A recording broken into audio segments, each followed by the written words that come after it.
আল্লাহ দনরা সুলকে দিয়া গেলেন আল্লাহ গায়েব হইয়া। এক শ্রেণীর মানুষ মনে করে যে আল্লাহ তার অর্থ সম্পদ মুহাম্মদ সাল্লাল্লাহু আলাইহি সাল্লামকে দিয়ে তার দায় দায়িত্ব শেষ করেছে। আল্লাহ দনরা সুলকে দিয়া গেলেন আল্লাহ গায়েব হইয়া।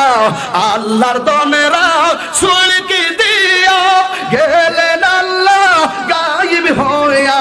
রাসূলের ধন খাজা পাইয়া, রাসূলের ধন খাজা পাইয়া শুইয়া আছে আজমিরে। কেউ ফিরে না খালি হাতে, খাজা তোমার কেউ ফিরে না খালি হাতে দরবারে। খাজা তোমার দরবারে গো, খাজা তোমার মুর্শিদ তোমার দরবারে। খাজা বাবা মারহাবা কে ছিলে নবীর গুণগান। খাজা বাবা মারহাবা গেছিলে তুমি গুণগান। ঠিক না বেঠে? আল্লাহ প্রাপ্ত অর্থ সম্পদ খাজা মঈনুদ্দিন চিশতিকে দিয়ে মুহাম্মদ সাল্লাল্লাহু আলাইহি সাল্লাম নিজের দায়িত্ব শেষ করেছে। এরকম আকীদার মানুষের পক্ষ থেকে এসেছে আল্লাহ মুহাম্মদ, মানে আল্লাহ মুহাম্মদ, আর মুহাম্মদই আল্লাহ। আমি একদিন ফজরের সালাতের পরে হাফিজ সাহেবকে জিজ্ঞাসা করলাম, হাফিজ সাহেব আপনার মসজিদের মেহরাবের ডান দিকে লেখা আছে আল্লাহর, বাম দিকে লেখা আছে মোহাম্মদ, এটা কেমন হয়েছে? যে ভালোই হয়েছে। তা আমি বললাম যে আপনি ডান দিক থেকে অনুবাদ করেন তো। আল্লাহ হলেন মোহাম্মদ, বাম দিক থেকে অনুবাদ করেন তো। মোহাম্মদ হলেন আল্লাহ। কেমন লাগছে? ভালোই তো লাগছে।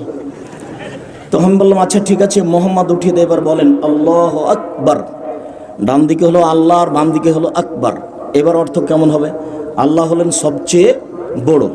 যদি লিখতেই হয় তাহলে এভাবে লিখতে হবে আল্লাহ আকবার।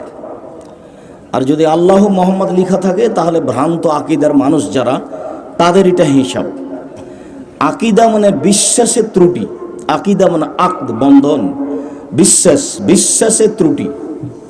বিশ্বাস একটা জিনিস, মানুষ বিশ্বাসের উপরে চলে। এইখানে একজন আপনাদের কলেজের ইংরেজি শিক্ষিত মানুষ, খুব ভালো ইংরেজি বলতে পারেন, জানেন। তো আমি আপনাদের সামনে বলছি যে উনি জানেন না, তখন আপনি ক্ষেপে উঠবেন কেন? আপনার বিশ্বাসের বিরুদ্ধে আমি কথা বলেছি। এরই নাম আকীদা, এরই নাম বিশ্বাস। আমাদের নবী মুহাম্মদ সাল্লাল্লাহু আলাইহি সাল্লাম বললেন আল্লাহ একজন, সপ্তম আকাশের উপরে থাকেন।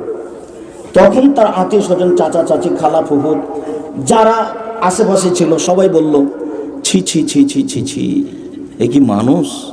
এ কোন কথা? এতগুলি মাবুদকে একজন করে দিল, হাদা শাইউল উজাব। এটা হলো বিরাট আশ্চর্য। ওদের মাবুদ হলো 360 জন। মুহাম্মদ সাল্লাল্লাহু আলাইহি সাল্লামের চাচা চাচি, আত্মীয় স্বজন, বাপদাদা, এদের আল্লাহ কয়জন? 360 জন। সেইখানে তিনি বললেন একজন। তো এটা তারা মেনে নিতে পারলো না। তারা সিদ্ধান্ত নিল হয় একে হত্যা করতে হবে, না হয় দেশ থেকে তাড়িয়ে দিতে হবে, না হয় জেলখানায় বন্দি করতে হবে। তিনি তাদের বিশ্বাসের বিরুদ্ধে কথা বলেছিলেন। অথচ তারাও জানতো যে মুহাম্মদের মতো ভদ্র নম্র মানুষ পৃথিবীতে কেউ নেই। আর আল্লাহ এবং আল্লাহ রাসূল যেভাবে বলেছেন, তাতে পৃথিবীর ইতিহাসে আদম থেকে নিয়ে কিয়ামত পর্যন্ত মুহাম্মদ সাল্লাল্লাহু আলাইহি সাল্লামের মতো ভদ্র মানুষ কেউ জন্ম নেয়নি, কেউ নিবেও না। তো এত বড় মানুষের ব্যাপারে তারা সিদ্ধান্ত নিচ্ছে যে হয় হত্যা করতে হবে, না হয় জেলখানায় বন্দি করতে হবে, না হয় দেশ থেকে তাড়িয়ে দিতে হবে। কেন? তিনি তাদের বিশ্বাসের বিরুদ্ধে কথা বলেছেন। এরই নাম বিশ্বাস, এরই নাম আকীদা। বিশ্বাসের বিরুদ্ধে মানুষ কথা সহ্য করে না।